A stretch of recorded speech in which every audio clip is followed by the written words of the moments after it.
Now you can say you make connections when you get into the field. Even with your instructors, most instructors tend to know people. Building those relationships, having a mentor, saying, I know I learned this, but is there something more? Because there is the business of radio, and most schools should have a class similar to that. Most students want to gloss past the business of radio because that's not sexy, that's boring. But down the road, the business of radio is going to be the thing that's going to make you successful and understand how everything falls into place. You are now listening to the BV Mobile Apps Podcast. The show is designed to help you grow your mobile app audience and get advice from experts in your industry. Now, here's your host, Sean Garvey. Hey, what's going on, family? It's the architect himself, Sean Garvey, the host of BV Mobile Apps Podcast. Thank you so much for tuning in to this edition of the podcast. We hope you enjoyed it. Now, if you want to learn more information about BV Mobile Apps, or if you are in the market of getting your app customized, what are you waiting for? Go to their website right now, bvmobileapps.com. That's bvmobileapps with an S at the end.com. Get your app customized today. bvmobileapps.com. I have the honor and the pleasure of having a great personality, not just only a personality, but a radio personality in the studio with me. She has an extensive resume in radio broadcasting. One of the things that I love about doing these type of podcasts is that a radio personality like myself gets a chance to talk to innovative and great radio personalities in the industry. And today's theme is how to be a successful radio personality. And in the studio with me, I have the host of the sensational Sean and Maya in the Morning. It's a sports talk radio podcast that you can check out on Sports Zone Chicago. And like I said, ladies and gentlemen, she has an extensive resume in radio.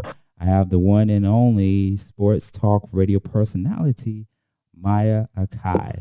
Maya, how you doing? Sean, this intro is just too much. I love it. I'm good. How are you? It is so good. It's so good to be speaking with you. I am doing great. And I hope you're living your best life, because you are in the field that many people dream of being in. It has to be challenging at times, but a great profession to be in, where you get a chance to speak to all kinds of people from different walks of life, and you do what you love doing, especially in the sports arena. Yes, I have to say that I definitely have.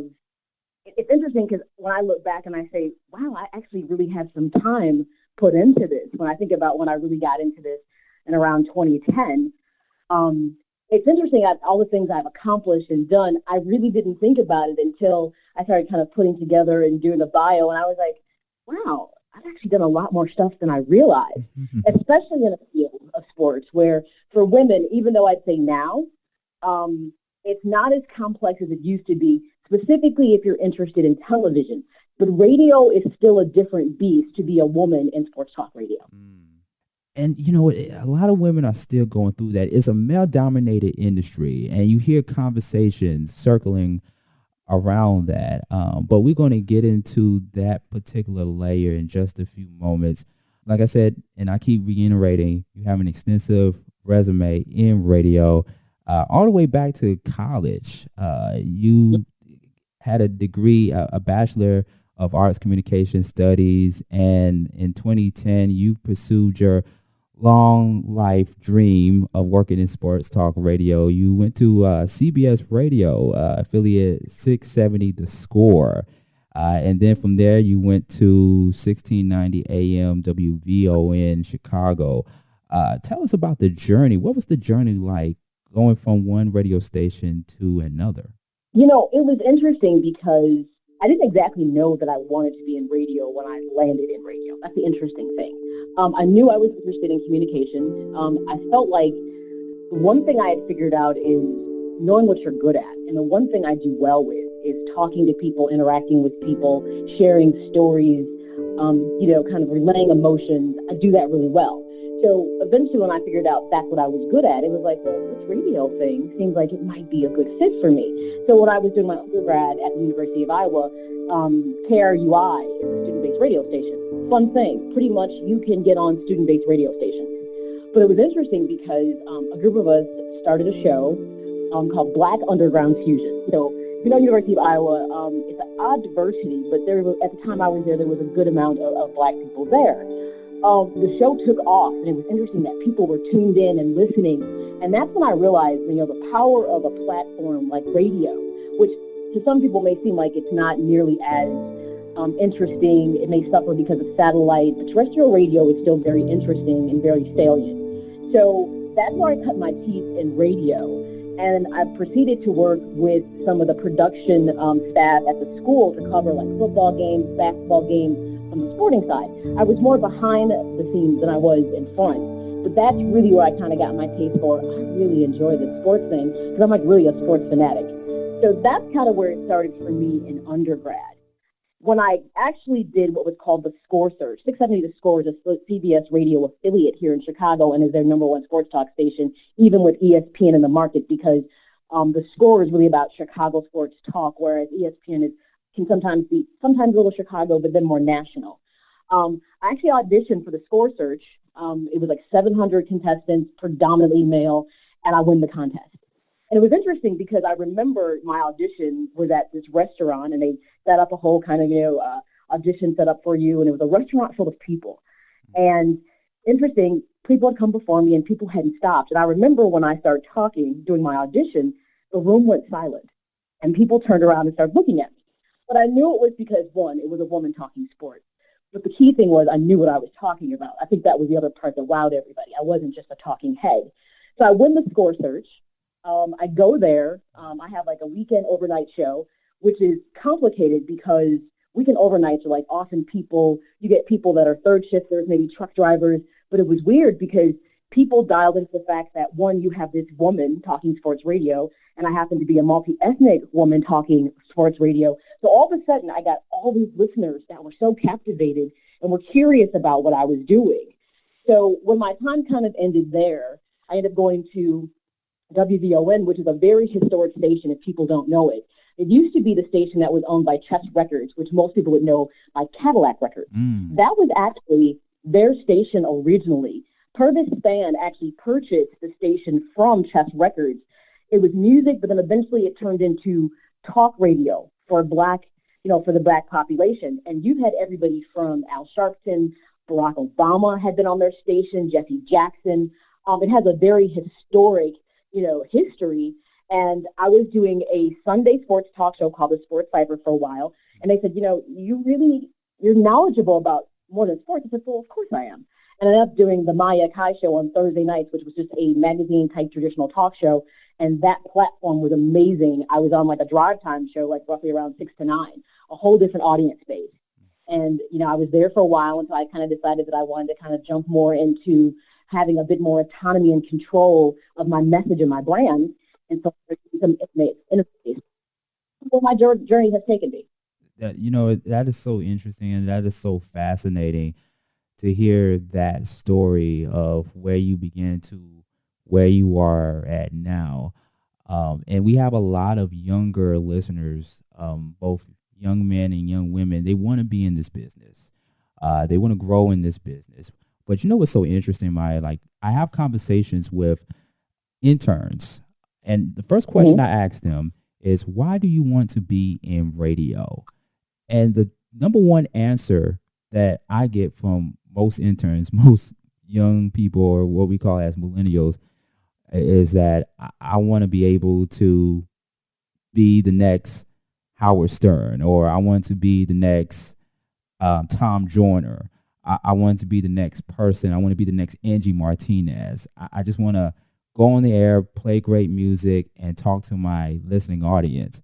But some people don't realize that it's not as easy as what it appears to be. Like, break that down. What is I guess you can say, like, what is it when we call it paying dues in radio? What are those dues that one have to pay in order to make it in the industry? I'll tell you what, I did a lot of my early years where either I worked for nothing or committed to showing up and doing the shows because, one, I was getting access to resources, a studio that, generally speaking, you couldn't have access to.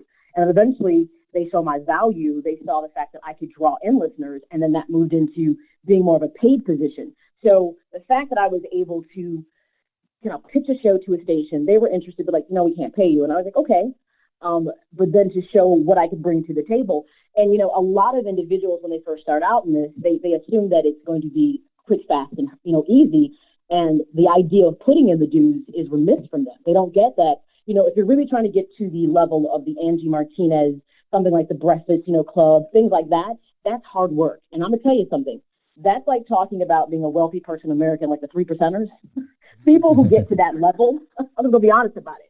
Because I'm one of those mid-range people, and it's probably because for me, I have different interests that I like to indulge. But I'm happy where I'm at, and I know that if I decide I want to take another big step, that it's there for me.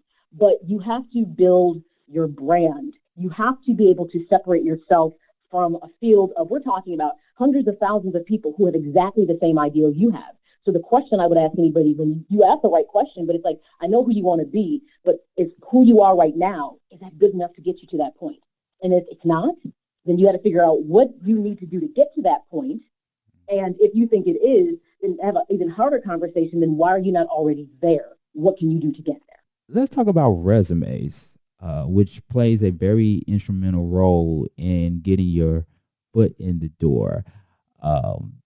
With a resume, what does one have to be documented on there in order to at least get an internship at a radio station? What does a resume have to look like?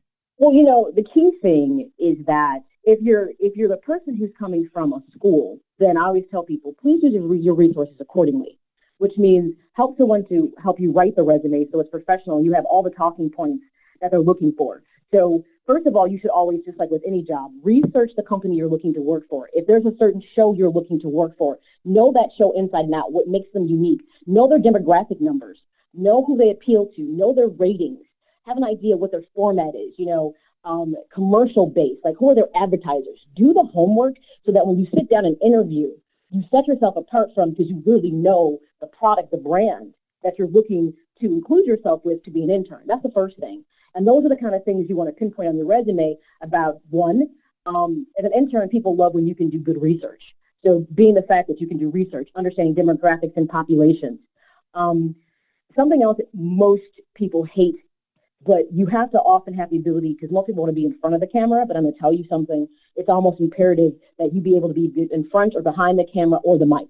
You must have those kind of skill sets that a lot of times, if you just read job descriptions for different radio stations, you're going to find they're going to ask you if you know Adobe Audition, or, if you're, nowadays, most young individuals are great with social media, but how great are you? How would you use it? Understanding traffic flows. Those are the kind of things that if you want to be that top tier type of intern, that's what I would be looking for, what you bring to the table. Now, mind you, if you have some content, that's even better. If you've managed to go in and cover some events and you have pictures with celebrities or people that might be celebrities within your respective town, that's important too. Having some, actually having a demo where you can say, I did this interview with so-and-so. It may not be a superstar or a celebrity, but what they're looking for is, how well did you handle the interview? Did you ask good questions? It's things like that. Sean and Maya in the morning, Maya Akai on the telephone line. So we're actually in the studio with Sean Garvey, BV Mobile Apps Podcast, how to become a successful radio personality. I want to piggyback a little bit about what you said in regards to demo reels and on-air check tapes. And Lord knows I've done a number of those in my earlier years in radio broadcasting.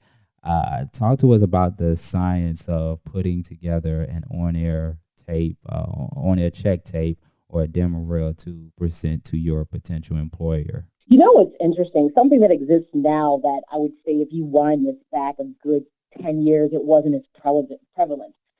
Most people now have the ability to kind of host a weekly show on their own just as themselves.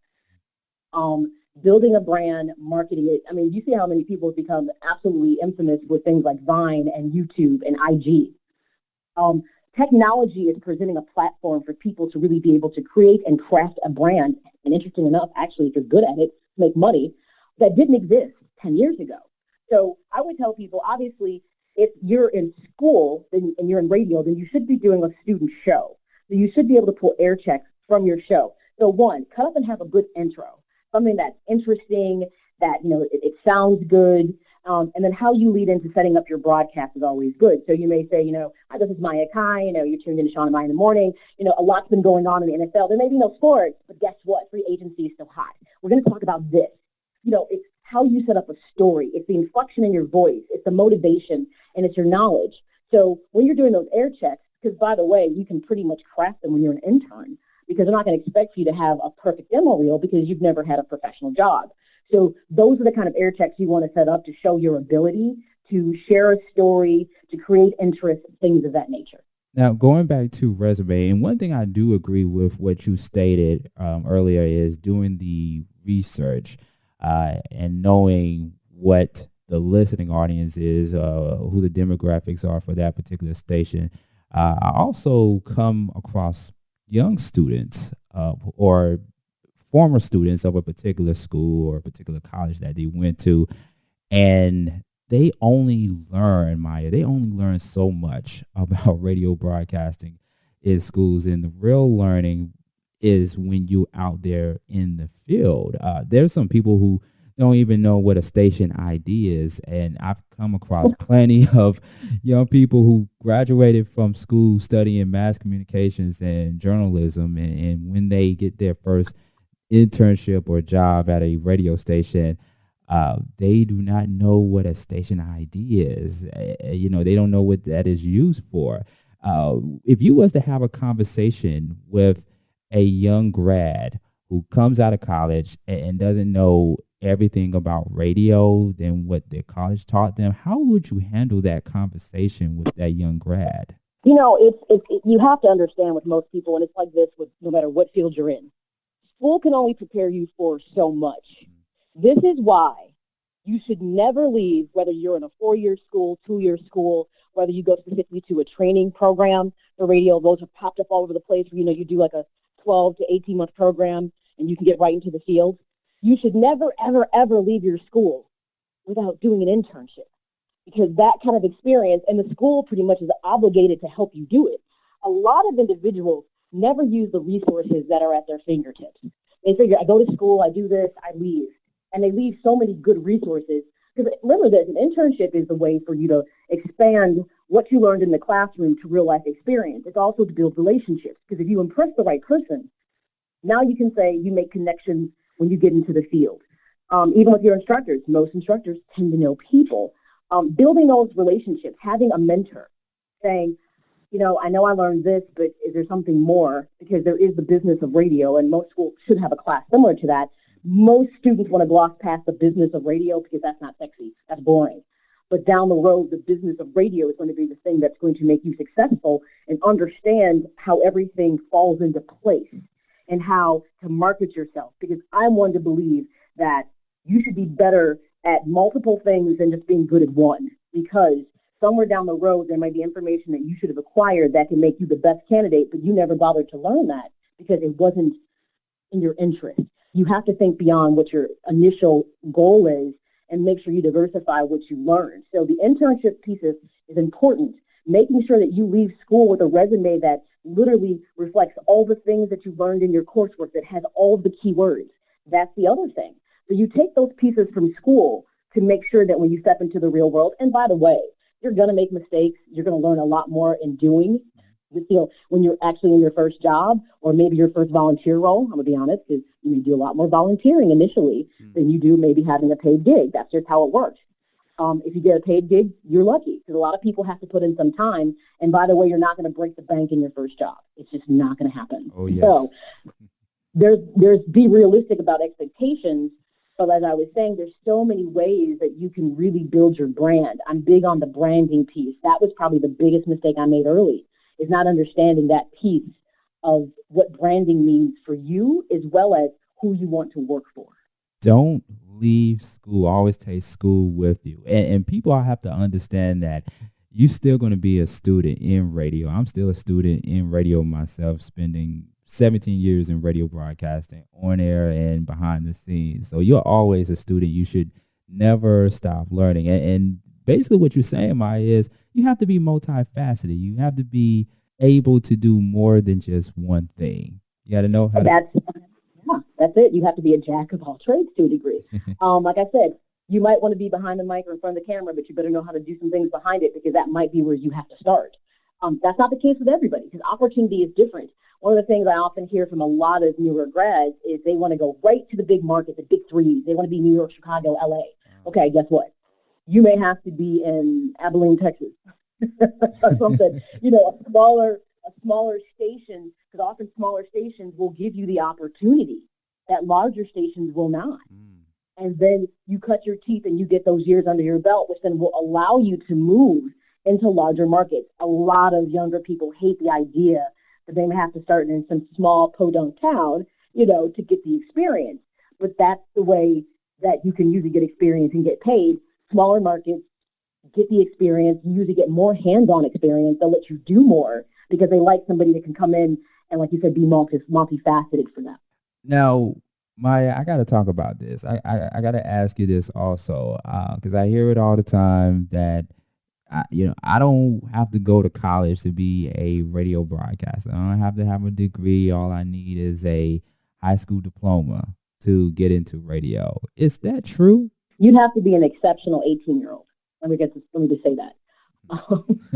Because the thing, and I think about when I was like an 18, and I was relatively mature, but it still didn't supersede what I learned in college. Now, do I think you have to go to a 4-year school to do this? No. You have lots of 2-year junior colleges that offer broadcasting, and that is more than enough to get the experience to start to get into the field, to get hands-on to the equipment and the training that you need.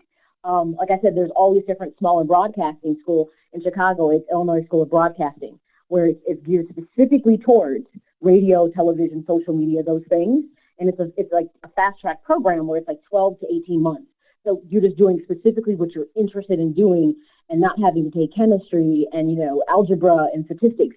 No, you're training specifically just for that.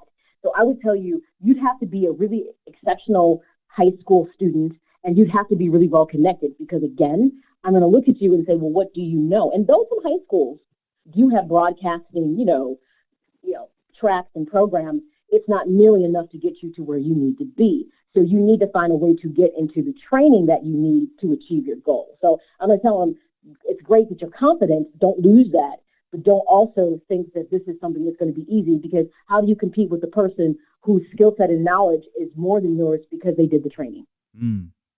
Absolutely. So how about a piece of paper? I would agree with, you don't have to have a piece of paper that says, NYU or Columbia or University of Iowa, not in this field, unless you want to be a higher echelon broadcaster. Say you want to get into news. They're actually looking for a certain type of individual. Like if you want to be in the CNNs of the world, the MSNBCs, I hate to tell people, you usually need a degree and you probably need a couple letters after your name. That's a different reality. So it depends on what your goal is. Okay, so we got to switch gears for one moment, Maya, and we got to talk about the technical aspect of radio. I'm a techie guy. I got so many gadgets that I have in my studio to perform on a day-to-day basis as a radio broadcaster, whether it's terrestrial radio, internet radio, or podcasting. So let's break all of this down. There's the switch audio board, or the console board, and then you have your Box Pro, your Adobe Audition, just to name a few. Let's start with the audio switchboard. What is that mainly used for when it comes to on-air personalities or even producers getting on the mic and talking to the listening audience and putting out great content? Well, it's interesting because they've really kind of made this easier down the road. You can really buy, podcasting kits. It comes with the board, the mic, the headphones, everything you would need to podcast. And then there's programming like, Blog Talk Radio that kind of contains things for you. There's Spreaker, which allows you to contain it or to plug in to have a more elaborate broadcast. So it's interesting because there's so many ways now that you can create content. For us, like the studio, we actually have a partnership with Logic Media, which is a company you might be familiar with Elliot Baez in Chicago. And it's interesting because, we go through a board because of all the elements we're plugging in, because we stream live on Facebook. So we have to be able to pull all of these elements in of a camera, microphones, but then also obviously we're broadcasting through our app, of course, that we have through BB Mobiles. So, we have a lot of different sources that we're kind of delivering content to. So for us, one, we have like a nice USB board that, accommodates up to like 6 mics, headphones, things of that nature. But the key thing is the program we currently use, Sam Broadcaster, is what we use, which is the thing that allows you to obviously broadcast through the app. Facebook's a little different. So again, knowing, and I get the techie part, I'll be honest with you, is not going to be everybody's cup of tea. I'll be honest. Sometimes terrestrial radio was probably a heck of a lot easier than when you're internet based and then you're doing other things, because it requires that your knowledge be there. But here's the thing: if you're passionate about it, I'll tell you the truth, you can learn it. You can tie in with the right person and you can still learn it. So we use Sam Broadcaster is our platform. We use the broadcast through. Now, is it also used to record, or do you have to have a different piece of software to record your content and or your shows? No, it allows you. Sam does have the ability to record your shows that you're doing. So you can. It'll drop in a separate folder for you, and you can go back later and pull it and edit it how you want to put your show together. So maybe you're running commercials, and maybe you want to pull out those commercials because you just want to put content, or maybe you just want one interview. So how we have it set up is that Sean and I in the morning is a 3-hour show from 9 to noon Central Standard Time in the morning. So we have ours record by the hour. So we know segmented-wise, that first hour, we know what segments we have. We tend to have guests call in like in the second and the final hour of the show. And again, we have a board that allows us just to plug a phone in and to take in calls from guests, do text, as well as obviously take callers. The right kind of board can give you that type of accessibility. Do you recommend the Sam Broadcaster to any aspiring radio personalities starting out? I would say I don't think you have to take that big leap. I would tell you to start with programs like Blog Talk. I tend to like Spreaker better because Spreaker gives you more elements to kind of create a better program. The content's better. It allows you to integrate music differently. It also allows you to plug in a board. So say, for instance, you decide to go buy one of those little simple, podcaster kits that has usually a board that usually has maybe 4 channels on it. So just enough, it's not too big. It allows you to plug in and control your content through the board. And you don't have to be a genius to do it. Because Spreaker to me, and it's actually, there's a cost to it, but it's not very expensive. And it has social media elements to it too, as a Blog Talk, that allows you to, people can, respond to your show via Facebook, Twitter, IG. You also can have callers, same thing with Blog Talk, so it allows you to have callers and put people on hold. It's really interesting. So you can start out with something as simple, I would say, as Blog Talk or Spreaker, a less of an investment, cut your teeth, learn some skill sets, and go from there. Now, I mentioned just a few moments ago about Box Pro and Adobe Audition. And for those that don't know or not too familiar with those two software programs, Adobe allows you to record and edit and do mostly post-production work in Adobe. And Box Pro is pretty much the same thing as Adobe Audition, but it's a little bit more advanced where you record, you cut, edit, and play back the content that you recorded. But that's mainly in terrestrial radio. Can someone starting out use that type of software program, or do they have to master the like you said, the Blog Talk and the Speaker outlets? No, you could learn either one of those. I don't think it's necessarily too difficult. I'll be honest, if you're in school, they should be teaching you that. You should be learning one of those programs. But if you're trying to do this on your own, I think they're relatively easy to learn. It'll take some time. You got to be patient with it. I would never tell you I'm an expert at it, but I pretty much, this is funny. When I initially learned in radio, it's not even really so much those programs I don't even use so much, like Soundwave and things like that, but they're all similar. So I was able to jump into, Adobe Audition, because, remember, you can actually record. This is something else you can do. You can record your content, edit it, and then you can choose just to post it via YouTube page. So say you're looking for the cheaper route to do something. say you don't have a big budget. You're like, I want to create a show. I want a podcast. Well, the thing is, you can be really, really creative with this world now. I mean, in regards to getting your content out without having to spend a ton of money. So, pretty much you can create a YouTube channel. So you got to get your content. Well, now you literally can record content using your camera on your phone. It's that simple. But if you want a better audio quality, then you can use something like Adobe Audition, or there's actually a free program called Audacity that scales back and gives you exactly what you need to be able to record a podcast, edit it, and then save it, obviously, in the form you need to upload it to YouTube, wherever the case may be. So there's lots of different things out there that can help you to get your content out as you're looking to build your brand. Absolutely. And I almost forgot about Audacity. I'm glad that you brought that up too. Audacity is another amazing, powerful resource to have when recording your content. And let's not forget about microphones. You have your condenser mics and your dynamic mics. Which mics do you prefer? Do you prefer a particular mic, or any mic would do? I'm not really too particular. I mean, we have good mics in the studio. They're unidirectional. I'm more concerned about that. The unidirectional opposed to being omnidirectional. So relatively, I want to say they're RD Tech that we have. So they're all relatively good mics. They sound good. But the key thing, here's the thing. Even with the least expensive mic, it's you understanding how to use the mic as your tool, meaning understanding distance, clarity, not, as we like to say, we were learning popping your P's, like popping too much like that.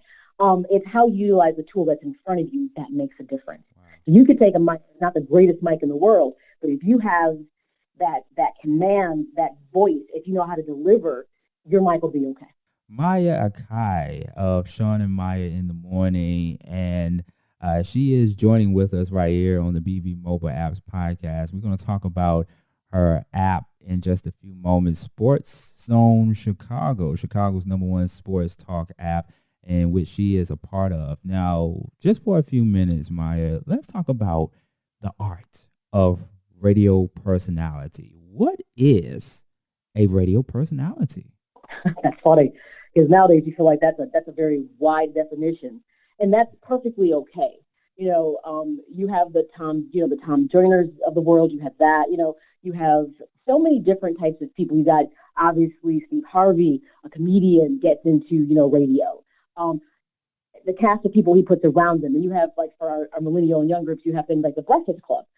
So it's really a matter of what's interesting. What about your personality? Obviously, you don't want to. You have to, one, have an opinion, and you should know what that opinion is. You should know how to deliver your message. People should have a good feel for what you're like. Now, that's funny, because I want to say, if I surveyed my listeners, there's two things I'm pretty sure they say about me, and it's the thing that I'm always consistently delivering in my message. They'll be like, Maya tends to know a lot about a lot of stuff. They know that. I'm very much I'm an information junkie. I love knowing things, even beyond sports. But when I talk sports, I can really talk sports to you, like the X's and the O's, not just a surface level conversation. So I am known to be informative. And with that being said, people respect my opinion. And when I say something, they tend to say, I know she's not going to say something without putting the thought as well as the research into the conversation that she's having. So what you want to lead with is, how do you want people to see you? Do you want to be just a very comedic person that's funny and lighthearted, and there's nothing wrong with that? Or do you want to be a more serious, looked at as more of an academic, kind of, who are you? Because my thing is, when you turn the mic on, you should have an idea of who you are. And mind you, sometimes that transforms a little, because I feel through my journey, I definitely have become far more humorous, which I think is funny. And I know my comfort level, and I know kind of what my boundaries are, and I never really step out of. I don't do things for shock value. I'm not that person at all. I'm not into shocking people. That's not my thing. If I have something I have to say, I am very good about crafting my conversations very succinctly, and in a way that I want people to listen and not go on the defense. That's my biggest thing. So I'm really good about setting a table that everybody can sit at and not feel offended, and not feel like their opinion doesn't matter or they can't contribute to the conversation. And that's something that has taken time for me to develop. And a lot of people assume I want to be a shock person. It's what I say, or I want to say the next best thing that's trending. Well, is that a good thing? And did you say anything that actually matters? Is that what you want tied to your legacy when it's all said and done? Absolutely. Now, speaking of radio personalities, you have radio personalities that use their real name or their alias name, or they just come up with any kind of name from out of the sky. And so for a beginner going into radio, how would one identify who they want to be as a radio personality? Like, how do they find themselves, or how do they identify themselves to their listening audience as a radio personality? And that's interesting. First, people should give that a long, hard thought. So what you start with remains consistent throughout your career. So you don't have to switch up, change things, because that's part of your brand. Your name becomes your brand.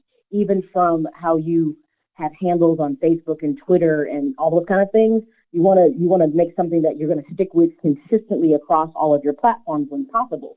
So, if you don't particularly, if you're going to be a personality, if you're going to change your name, and we do see like celebrities do it all the time, like, Lady Gaga or whatever the case may be.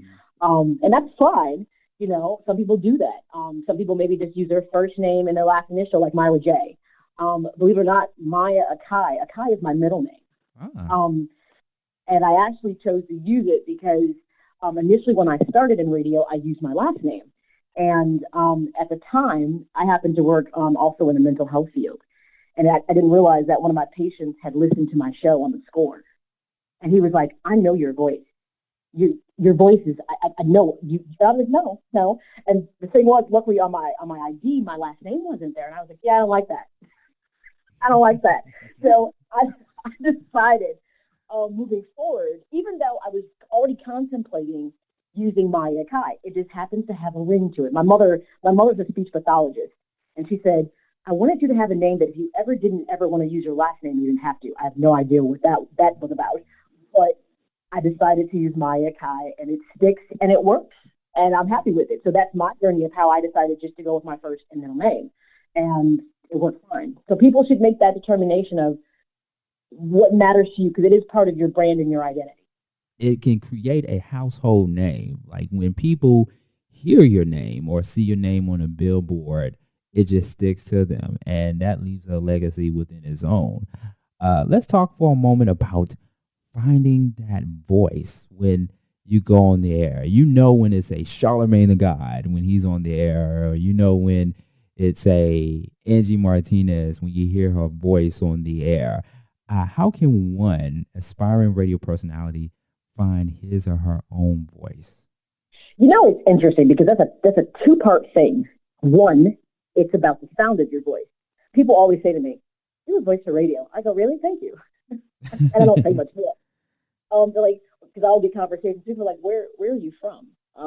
So it's also about the way that you sound in regards to diction and inflection.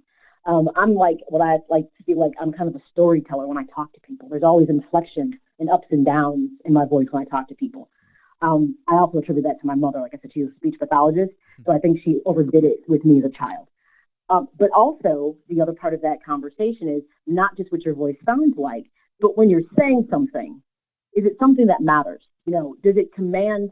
Some people have those voices that kind of commands respect. If you think about someone like Oprah, she just goes by Oprah. It's Oprah Winfrey when she was in Chicago on the station here, just initially as a reporter and a personality, and eventually she morphed into just Oprah. You know what I mean? Yeah. So it's really about finding that voice piece. Is as much about how you sound as much as about what you stand for and how you deliver your message. Are you consistent, or are you all over the place? We can find personalities, and we tend to kind of know where we feel like they stand with certain things. You know what I mean? They don't tend to waver. And that point's important, like being able to have your own mind, your own opinion, and not being so easily influenced and just you're all over the place.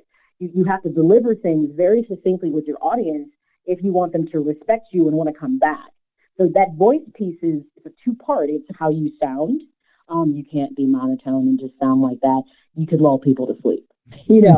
So unless you're doing a quiet storm show, but even they have to have a little bit of excitement in there so people don't fall asleep. But if you're really trying to get into talk, or if you're a DJ, it's you got that short amount of time before you play the next song. What are you inserting in that part? Who I love listening to on Sirius XM is I love listening to Heather B. Love it. I love her delivery. How she gives you so much information, how she chooses to share, and it's always relevant. And then sometimes it's inspirational. I love her format. Shout out to Heather B, by the way. I always check her out on Sirius XM too. So she and many other people in radio are doing their thing. As far as engagement with the listening audience, how can one, this is a two-part question, Maya. Like, how can one engage with the listening audience as a radio personality? Like, is there a certain way that the radio personality has to talk to them? That's my first question in this two-part question. And the second question is, as far as talk breaks go, how many minutes does a radio personality have to get their point across on the radio? Let's start with the first question. It's interesting because I feel, for me at least, I'm the kind of person that I'm never going to deviate from what my opinion is. Unless you say something that I'm like, I acknowledge people. That's my biggest thing. Building a rapport, like those type of personalities that kind of cut people down and don't let them talk or make them feel stupid, that's not a good thing. And that becomes your reputation.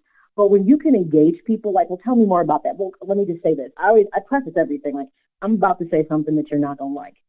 But just hear me out. Making it seem like it's an art of conversation, which, by the way, is often lost in our current society. So for me, I've learned how to have a conversation with thousands of people at one time. And someone's like, I kind of felt like you were talking to me. I'm like, I was. You and about whoever else was listening. But that's how it's supposed to feel, like you and I are having a conversation. And then it's right when people call in or people start texting or people are posting things on social media. Then you know that you definitely got their attention because they're responding to you. So that's key, how people respond. You must pay attention. If you're saying something and no one's responding, then either you're not saying something that's important or caught their interest, and you have to be able to figure out how to change the scope of that conversation or say something that's going to take it in the right direction. And that takes time. That's like a skill set you have to learn that just doesn't happen overnight.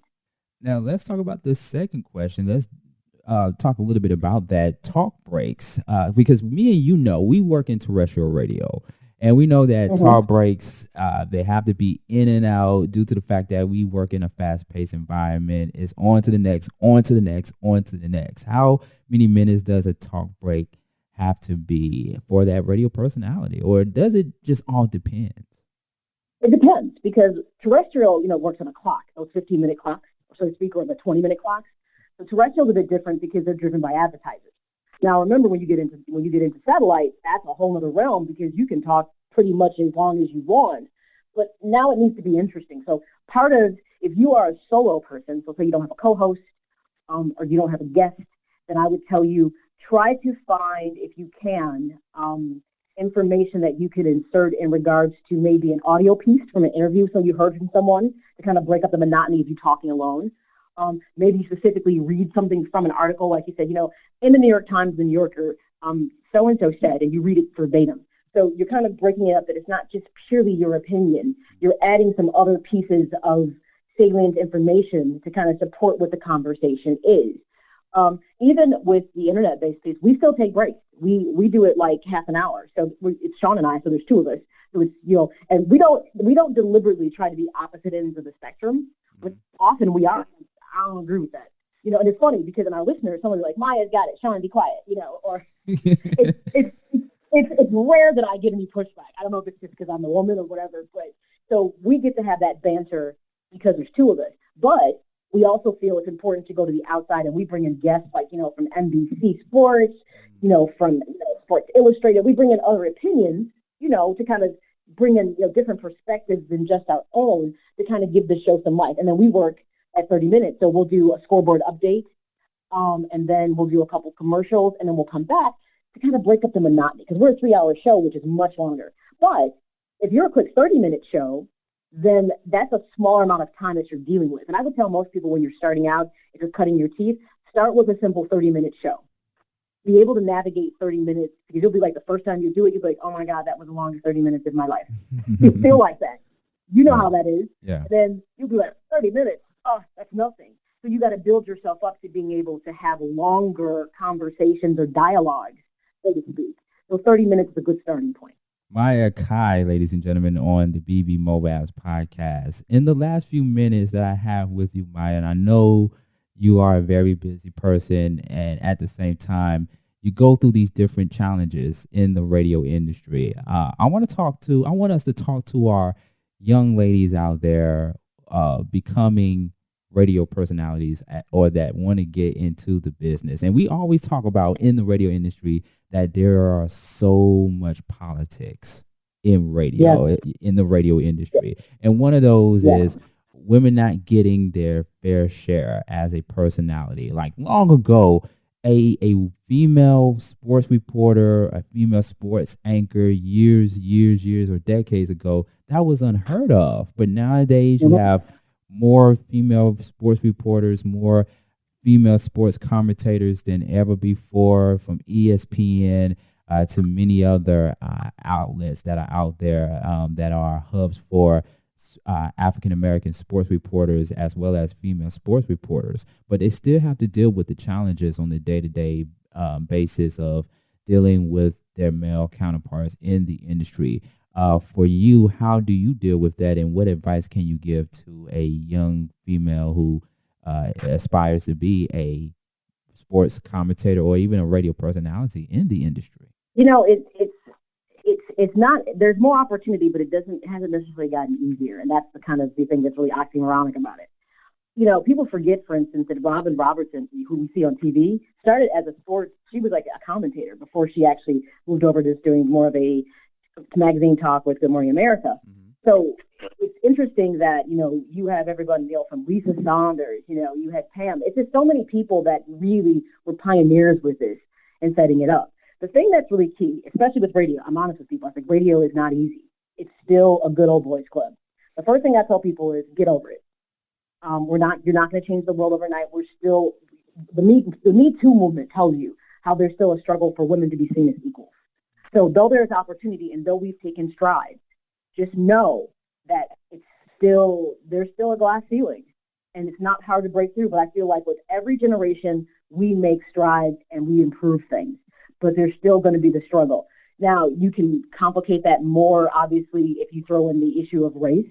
That can be complicated, but we're kind of seeing that kind of not be as big as an issue as that was, let's say, 20, 30, 40 years ago.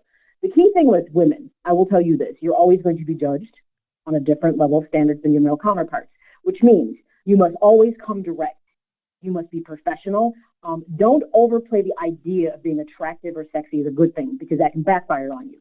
Now, I'm not saying you have to, you know, dumb it down and you have to look dowdy, because at the same time, there's an expectation that you should still look presentable. But just be mindful what you lead with. If you lead in wanting to be a sex pot, that's all anyone's going to see you as, and it's going to limit your opportunity. So just be mindful of that. Lead with intelligence and let everything else just fall into place. It's important to know what you're looking to do. Like I tell people in sports, and I get to the point where I start laughing at people and they're like, oh my God, you know so much. And I said, oh, well, what do you know? Men say that to me. And I tend to chastise them a little. I'm like, are you still saying that after all this time? He's like, well, it's just like, no, it's not uncommon that women know about sports. Now, mind you, you will notice there is a trend. Women are more talking heads in sports, like they're the ones on the sideline reporting. It's hard for them to actually be an anchor or to host a show. I want to say it was NBC Sports, was it about a year and a half ago, tried to have an all-women sports panel talk show. Mm-hmm. I can't remember the name of it. It was like Strictly Speaking or something like that. I can't remember. It didn't last long because there's still this idea that women really can't fully talk to you about sports. So it's important that you know the sport you're talking about. Now, I happen to know basketball, baseball, hockey, and football, and some tennis. In a sense of I can talk to you about X and O's. I mean, I know my sports that way because I'm a junkie that way. But I don't expect for everyone to be that. So if you want to have a job in basketball, I'm going to tell you.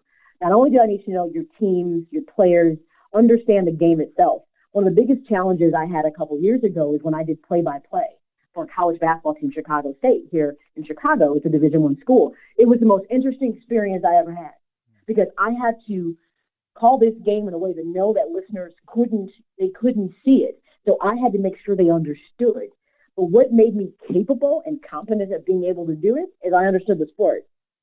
So it wasn't like just talking about uniforms and numbers. It was really talking about this is, inside out basketball. This is a zone. It's a 3-4, posting up, all those things, understanding the terminology. So that one, if you happen to interview someone, you don't ask a question that makes you look foolish. And we've seen that happen. And people that sticks with you, unfortunately, when you're a woman, like that was such a foolish question. That's something a woman would ask. But you have to make sure that you know your sport. If it's news, make sure whatever it is you're trying to report on, do your research. Read things, be knowledgeable in anything that you do. If it's music, be knowledgeable. Don't be surface level, because being surface level, you won't go very far. Right. I 100% agree. Research.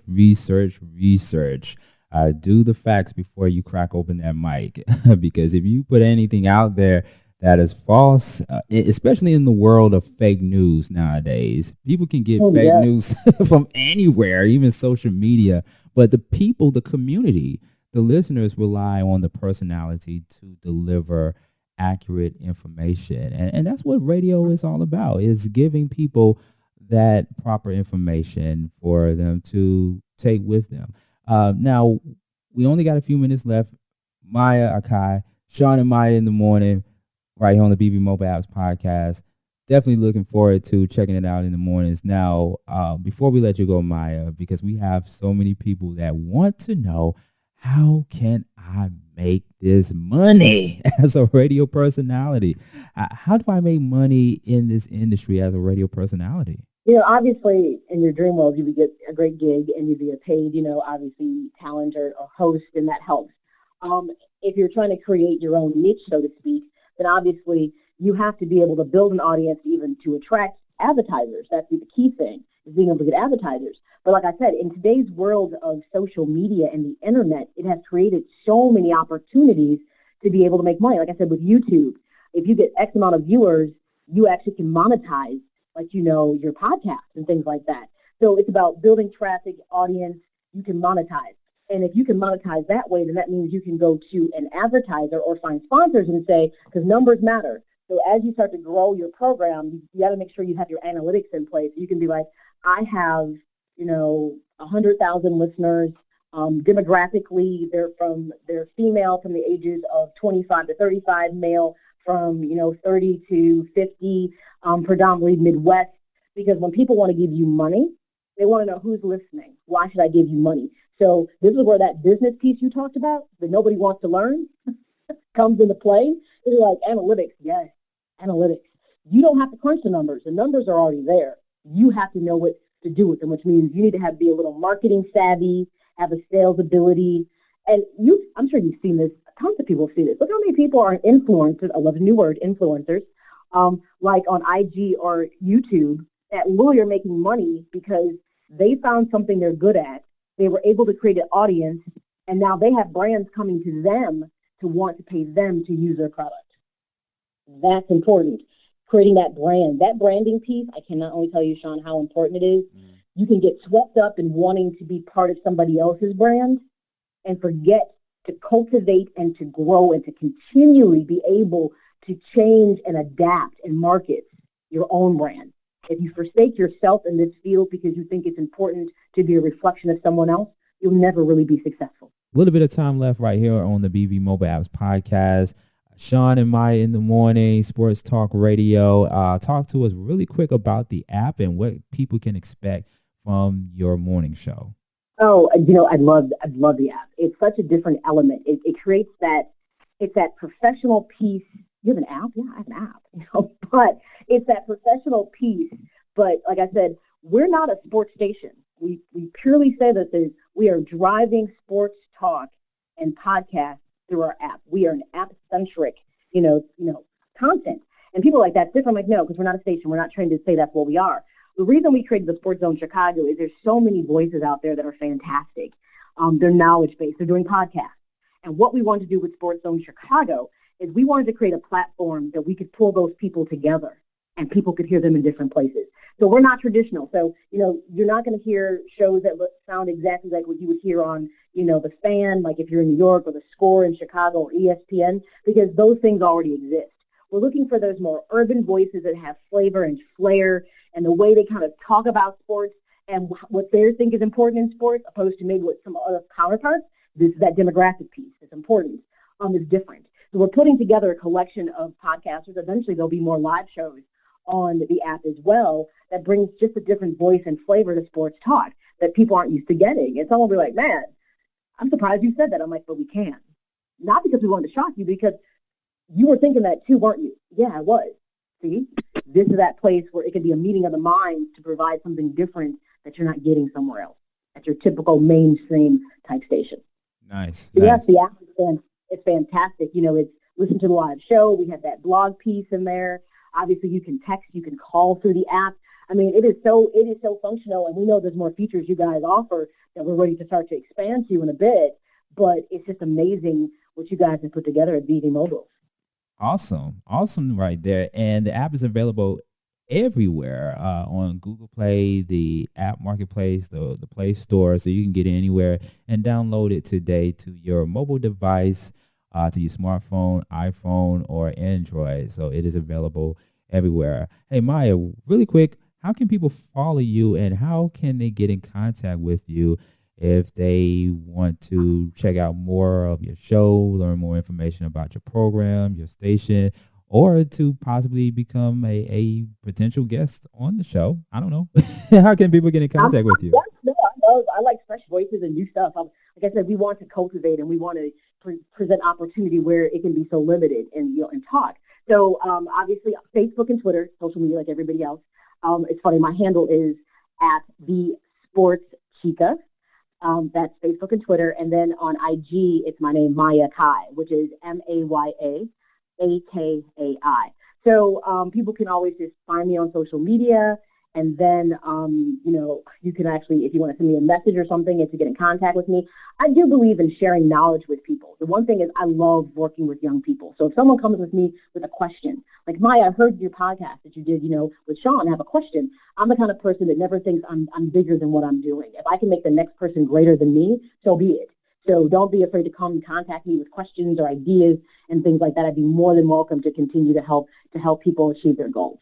Maya Akai, ladies and gentlemen, thank you so much. You can check out Sean and Maya in the morning weekdays at what time? Yes, weekdays, Monday through Friday, 9 a.m. to noon Central Standard Time. So if you get the app, it's right there. We're kind of in a modified schedule now because of obviously what's going on with COVID-19. So we kind of there's no sports, obviously. So we're not going to beat a dead horse on a daily basis. So we pretty much broadcast right now on Monday, Wednesdays, and Fridays until everything kind of gets back to normal and sports kind of gets more traction again. Okay. So we're not broadcasting.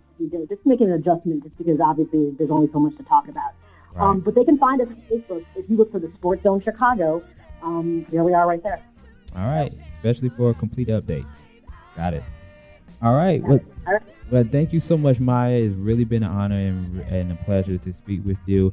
Continue much success, and thank you for the valuable information that you shared with our listeners today. Thank you for thinking of me so that I could share. I appreciate that. Thank you. Okay. All right, Maya, ladies and gentlemen, right here on the BV Mobile Apps Podcast with Sean Garvey. Thank you again for tuning in. Make sure you follow me on all your social media at Sean Garvey on Facebook, Sean Garvey ATL on Twitter and on Instagram. And make sure you go to bvmobileapps.com to get your app customized today. That's bvmobileapps.com. And you can definitely send us an email and let us know what you think about today's podcast by sending it to podcast@bvmobileapps.com. That's podcast@bvmobileapps.com. Until the next time, I will talk to you soon. Take care. It's a new year. It's a new day. I'm starting it over. Starting the day. Thank you for listening to the BV Mobile Apps Podcast with your host, Sean Garvey. For more information about BV Mobile Apps, visit the website, bvmobileapps.com. Don't forget to follow BV Mobile Apps on social media at BV Mobile Apps. Tune in again next time on the BV Mobile Apps Podcast.